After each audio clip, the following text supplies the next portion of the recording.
पहली पुतली रत्नमंजरी की कहानी। अम्बावती में एक राजा राज्य करता था। वह बड़ा दानी था। उसी राज्य में धर्मसेन नाम का एक और बड़ा राजा हुआ। उसकी 4 रानियां थीं। एक थी ब्राह्मण, दूसरी क्षत्रिय, तीसरी वैश्य और चौथी शूद्र। ब्राह्मणी से एक पुत्र हुआ जिसका नाम ब्रह्मणी रखा गया। क्षत्राणी से 3 बेटे हुए। एक का नाम शंख, दूसरे का नाम विक्रमादित्य और तीसरे का नाम भर्तृहरि रखा गया।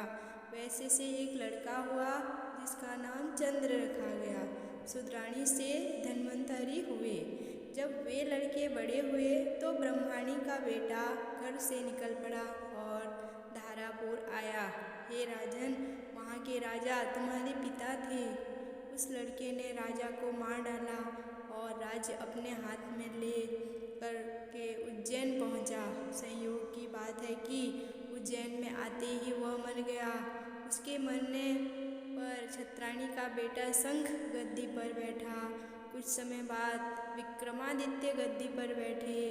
एक दिन राजा विक्रमादित्य को राजा बाहुबल के बारे में पता चला कि जिस गद्दी पर वह बैठे हैं वह राजा बाहुबल की कृपा से है। पंडितों ने सलाह दी कि हे राजन, आपको जग जानता है, लेकिन जब तक राजा बाहुबल आपका राज तिलक नहीं करेंगे तब तक आपका राज्य अचल नहीं होगा। आप उनसे राज तिलक करवाओ। विक्रमादित्य ने कहा, अच्छा। और वह अपने ज्ञानी और विश्वसनीय साथी लूतवरण को साथ लेकर वहाँ गए। बाहुबल ने बड़े आदर से उसका स्वागत किया। 5 दिन बीत गए। लूतवरण ने विक्रमादित्य को सलाह दी कि जब आप विदा लेंगे तब राजा बाहुबल आपसे कुछ मांगने को कहेंगे। राजा के घर में एक सिंहासन है जिसे साक्षात महादेव ने राजा इंद्र को दिया था और बाद में इंद्र ने बाहुबल को दिया। उस सिंहासन में यह गुण है कि जो उस पर बैठेगा वह 7 द्वीप 9 खंड पृथ्वी पर राज करेगा। उसमें बहुत से जवाहरात जड़े हैं। उसमें सांचे में ढलकर 32 पुतलियाँ लगाई गई हैं।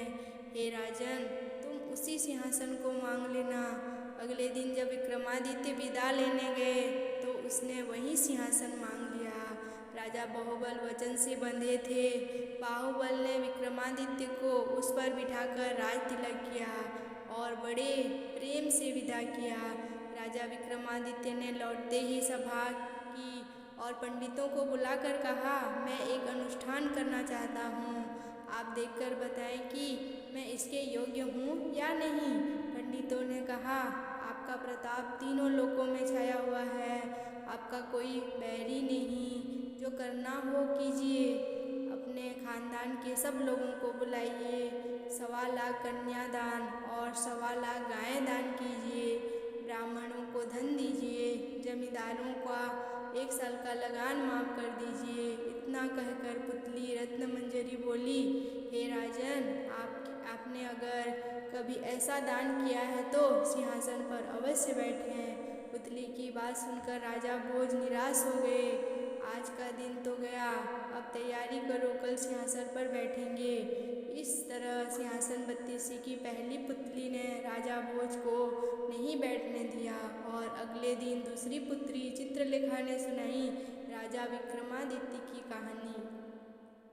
दोस्तों, कहानी पसंद आई होगी तो कहानी को लाइक करना, शेयर करना बिल्कुल भी मत भूलिएगा और चैनल में पहली बार आए हैं तो चैनल को सब्सक्राइब कर लीजिएगा।